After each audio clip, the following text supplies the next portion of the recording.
be up, right? Because try to glorify bull, like you try to glorify salt,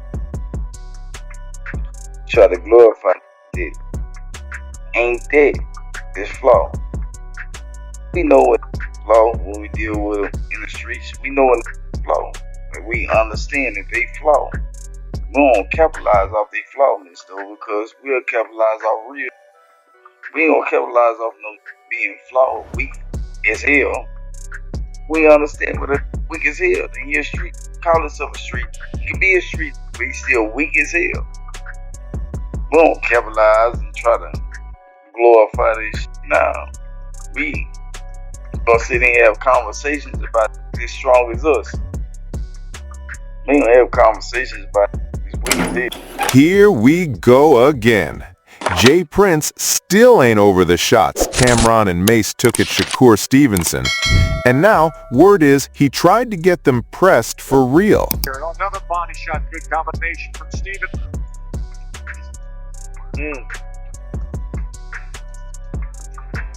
Tony is still strong with you.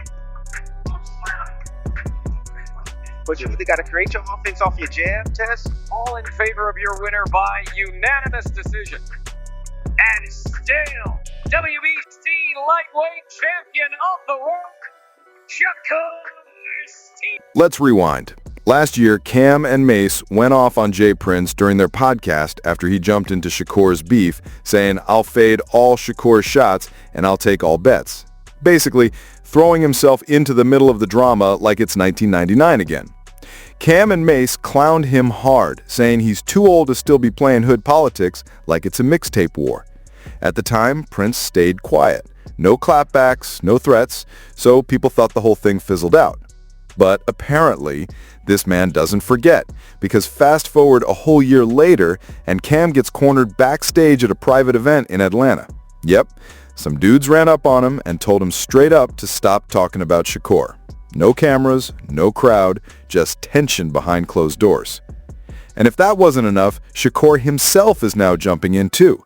He's calling Mase a washed-up rapper with a failed career and warning Cam that if it ever comes to hands, he's ready to knock him out cold.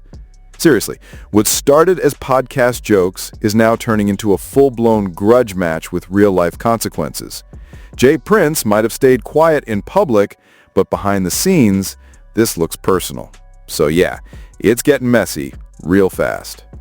Let's break down exactly what happened after Jay Prince allegedly tried to get Cam and Mase touched over those old shots they fired. Get in the ring, you're not entertaining. We don't want to keep hearing about the sweet science. We're looking for entertainment. We're paying bucks for entertainment. And you're not entertaining. But listen, if the fight was smoking, nobody had to walk out. You should not be the main event fighting like the undercard. Your fight was like the undercard. All the smoke was before you. So they need to rearrange how you're going. You're like a headliner that really need to be the whole. Cam'ron pulled up to Atlanta just 2 weekends ago. He was supposed to be a special guest commentator for a hip-hop boxing exhibition. Think rappers throwing hands for clout. Cam was also booked to speak during a live segment for a new sports panel pilot. But guess what? He never made it to the mic. According to multiple sources backstage, Cam got confronted by a group of dudes who were not part of the official event staff. These weren't random fans either. Insiders are saying these men showed up specifically to send a message, and they were allegedly connected to Jay Prince himself. Whatever words were exchanged backstage clearly rattled Cam because he dipped out immediately after. 1 minute he's backstage, the next minute he's out the building like nothing ever happened. That's not coincidence, that's pressure. And here's where it gets even more suspicious. Just days before this incident, Jay Prince's son, Jay Prince Jr., clapped back online at Cam and Mase for dissing Shakur Stevenson in the most brutal way possible. So now people are connecting the dots and asking the obvious. Was this Jr.'s crew pulling up to make a statement? Because if it was, this isn't just about Shakur anymore. This might be Prince family business. And now the streets are watching very closely. Just so you really get the full picture, this whole mess kicked off back in July 2024 when Cam'ron and Mase set the internet on fire after clowning Shakur Stevenson in the most brutal way possible. Over boring. You boring. Everybody's seen it. We ain't the only ones who've seen it. You boring. I thought I was rather polite about it. I thought it was cool. Tiafimo, you seen the fight? He said, hell no, why the f*** I watched that? It went 12, right? Yeah, I knew it went 12. Tim Bradley, he's announcing the fight. He says, I got my coffee ready. Round 3, he's like, about time to start drinking the coffee before I fall asleep. He ain't say the full. Shakur had just defended his WBC lightweight title in his hometown of Newark, going up against Artem Harutyunyan. Now on paper, it was a solid win, but in the ring, it was anything but exciting. The fight was slow, super defensive, barely any real action. And by the 4th round, the crowd, his own home crowd, started booing. Yeah, it was that dry. But Cam and Mase didn't just call it boring like everybody else. Nope, they took it to a whole other level. The duo went online and posted a video of themselves literally pretending to fall asleep while watching the fight. Mase leaned back in his chair, snoring, and Cam rubbed his eyes like he just woke up from a nap, full-on trolling mode activated. Then they doubled down on their podcast. Mase straight up said he needs to accept he's not entertaining enough to be a headliner. Cam added insult to injury by saying people were leaving the arena mid-fight just to get coffee, because that's how dull the whole thing was. Like, who walks out of a title fight for a caffeine break? It wasn't just criticism, it was public humiliation, and Shakur definitely didn't take it lightly. Shakur wasn't about to let Cam and Mase clown him without clapping back, and when he responded, he went all in. He didn't just defend himself, he came swinging with digital jabs of his own. First, he reposted a clip of Mase saying he didn't want to watch Shakur fight anymore, but it was the caption that had folks talking. Shakur wrote, "Same way I felt about his rap career."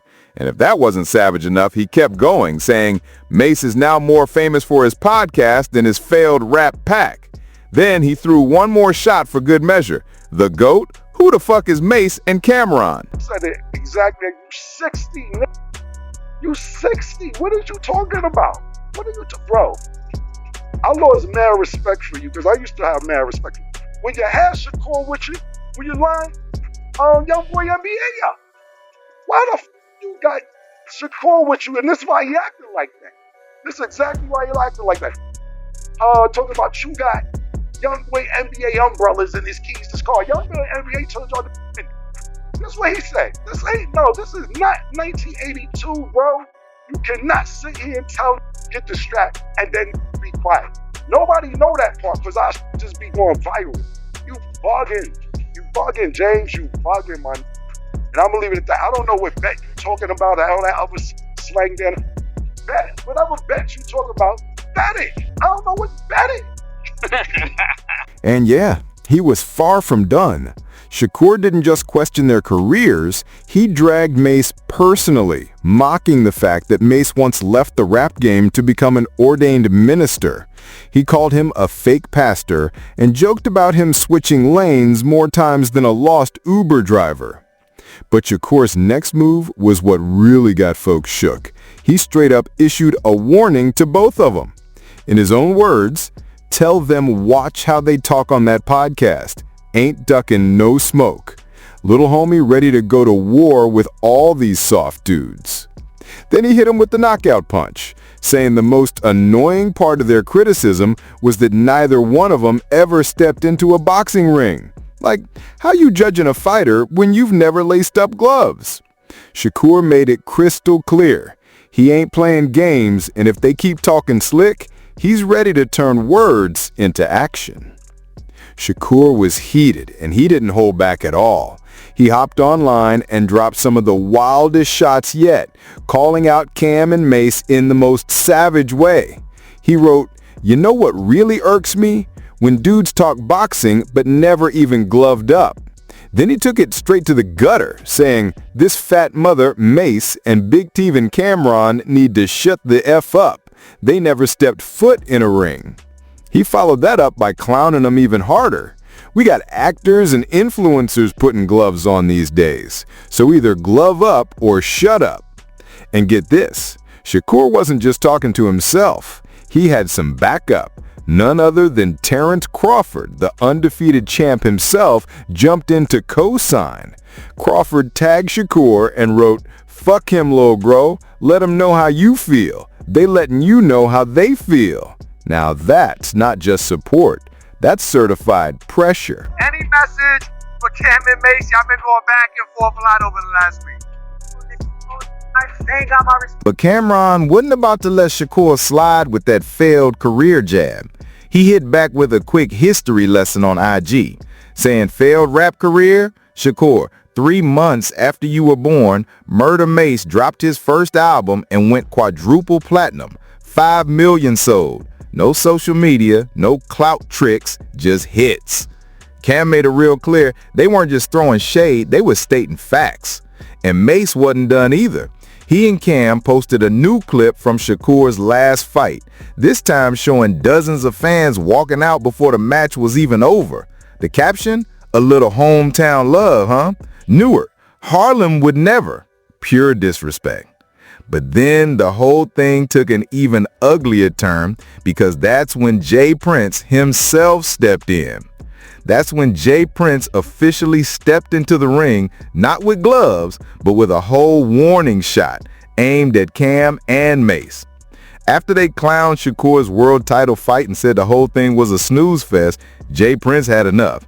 He jumped on Instagram and made it crystal clear he's not just managing Shakur, he's willing to go to war for him too. Jay wrote, "I'm ready to fade all Shakur's shots and take all bets." Translation? He's down to back his fighter all the way, whether it's in the ring or behind the scenes. Then he took aim at the critics. Numbers don't lie, haters do. And he wasn't just talking slick, he brought receipts.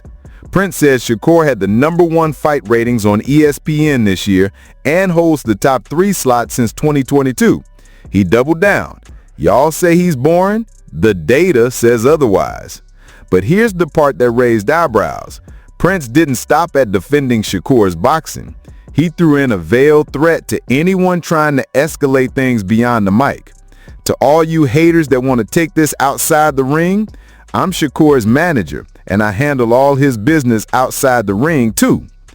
It wasn't just support. That was a line drawn in the sand. Jay is letting the world know coming for Shakur means dealing with him personally. So let's be real. Hear what Mase said though? Who? Mase. Mase, what he say? Mase, he had this to say. He said, "I don't want to see Shakur fight. I'm going to be honest. No disrespect to North, but I don't want to see Shakur fight nobody." Like I said with the other people, like I can't really take some of these guys too serious because like they make a living off of trolling people. Like trolling is what they do on a regular basis. So even before when I kind of reacted to them, I don't feel the same way now. Now it's like, okay, I understand that business actually make up. When Jay Prince said, "I'll fade all shots and take all bets," that wasn't just a boxing metaphor. That was a message, and Cam and Mase heard it loud and clear. But instead of backing down, they came right back swinging. And this time, they aimed their smoke directly at Prince himself. Fast forward just 1 week later, and Mase took the mic and lit him up. He clowned Jay Prince for being nearly 60 years old and still trying to move like a street boss. Mase said, at that age, you're supposed to be building legacies, not threatening dudes on Instagram like it's 95. He made it clear the whole street tough routine doesn't impress him anymore. And Cam? He went even further. He said he lost respect for Jay Prince long before this whole Shakur Stevenson mess ever started. He didn't spill the exact details, but the way he said it, you could tell it's personal. Cam made it known that he's been peeping Prince's energy and didn't like what he saw, calling it corny and outdated. Meanwhile, Shakur wasn't staying quiet either. He kept the jabs coming, now turning the focus back on Cam and Mase, dragging them for being old heads who were just mad nobody's checking for them anymore. According to Shakur, they're washed, irrelevant, and trying to stay hot by talking slick about a real fighter. Nobody's backing down. And now, this ain't just about boxing or bars. It's ego, pride, and reputation. Then things escalated even more when Shakur pulled up to the Breakfast Club, and he didn't hold back at all. When asked about Cam and Mase, Shakur brushed them off completely, saying he can't even take them seriously because, in his words, they make a living off trolling. He said they're not real critics, They're just entertainers looking for clicks. That interview set social media on fire. Now the fan base is totally split. On one side, you've got folks riding with Jay Prince and saying he's the real reason Shakur even got this far. They're praising Prince for betting on Shakur early, managing his career, and helping him build a solid empire behind the scenes. Some even say this loyalty between Prince and Shakur is rare in boxing, like old school loyalty with new school talent. The Shakur Stevenson fight, I didn't. Holy shit. Holy shit. Good? That's good. He's on another level right now, man. He's on another level. I mean, he is so smooth. And his movement, his ability to, like, punches were coming at him, and he just lets them get right there. Oh, yeah? Like, just right there. They touch him, and then fires back. His accuracy, his technique, his efficiency. Yeah, I got to watch it. Beautiful. We were watching it in between shows when I was in Colorado this weekend doing comedy. We were watching it in between shows. And I was like, God damn, he's good. He's so smooth. He's so efficient and technical. Like, everything was on point. Yeah, I'm going to watch it for sure. It was awesome. Dude, what do you think? They're fire. And it was just the smoothness. And a lot of people were saying it's like Floyd Mayweather-esque. And you could say that. It was so, but it was, it's Stevenson-esque. It's just Stevenson coming into his prime and letting everybody know, because it's such a high-profile venue. I mean, he's at the MGM and he's fighting on TV. Others are taking it a step further, saying Shakur might actually be the next Floyd Mayweather. And it's not just random fans pushing that narrative. Even Joe Rogan co-signed the idea. On his podcast, he said, if anyone deserves to be called the next Floyd, it's Shakur Stevenson. The kid is surgical in that ring. So now, the debate's gone from a podcast beef to a full-blown legacy conversation. Is Shakur really next up? Or are Cam and Mase just saying out loud what others are thinking but too scared to say? But now, the backlash is coming from all directions. A growing number of fans are starting to say that Jay Prince might actually be doing more harm than good for Shakur's future. The argument? Prince is too controlling, too locked into the streets, and that energy is dragging Shakur down. People online are calling it out, saying Prince's behind-the-scenes dealings feel shady and outdated. They believe Shakur has real potential to be global, clean-cut, and marketable, but keeping ties to someone with a street-heavy rep might be blocking endorsements, big opportunities, and even public perception. One viral tweet said, Jay Prince gonna smother Shakur's career the same way he did with others. Too much ego, not enough vision. And as for Mase and Cam, it's divided there too. Some people are roasting them as washed-up gossip kings who are just bitter and bored. On Reddit, one user wrote, being grown is realizing Cam and Mase criticizing Shakur is pure hater energy. They're pushing 50 and still talking slick like it's 2002. Another person added, they're just as cringe as Jay Prince. Different fonts, same vibe. We need to explain nothing. I don't like explaining myself. Whatever. It is what it is. Eddie Hearn, this is the most traction got. But it's emotional. Yeah. We pay-per-view. Secondly, real quick before Well, that might be a great idea. Not just promote it. We should be sitting there commentating when he fights. Yes. Now they're gonna be mad at, but we can promote it. We can promote it. Yeah. Listen, you never got this much traction. We can, dead serious. I know it's gonna be like, think about it. You in Billboard. You ever been in Billboard? You in Billboard. You on TMZ. You made it. You made it. You made it. You made it. You're welcome.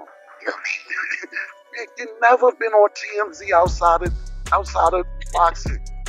You've never been in this is Billboard. We Billboard. What you wrong? Please just. I know you're gonna be like, control. But their fans aren't going quiet either. In fact, some are hyping them up for doing what most won't, calling out Jay Prince publicly. One fan said, Prince is a dangerous dude, but I respect Mase and Cam for not folding or backpedaling. And another wrote, they got hard, and they're saying what everybody else is too scared to admit. I'm loving it. So now it's not just about boxing, trolling, or podcast beef. It's turned into a battle of legacy versus loyalty, reputation versus relevance, and nobody's blinking yet. Look, I'm from the H. And I've always hated how so many dudes around here act like Jay Prince is some untouchable force, like he's the boogeyman and you're not even allowed to say his name without whispering. Let's stop pretending. He's not above criticism, and people are finally starting to speak on it out loud. And whether you agree with Mase and Cam or not, one thing is facts. Folks are always tuning in because those two are straight up entertainment gold. They're funny, unpredictable, and got the kind of chemistry that pulls you in even when the topic's messy. They'll clown you, roast you, and still sound like they're kicking it in the barbershop. So yeah, this situation with Shakur, Prince, Cam, and Mase is wild, but it's also exposing a lot about the industry, about loyalty, and about who's really calling shots behind the curtain. Now it's your turn. Who do you think is doing too much? Is Jay Prince protecting his fighter or overstepping? Are Mase and Cam calling it like it is or just reaching? Drop your thoughts in the comments, smash that like, hit subscribe, and I'll catch you in the next.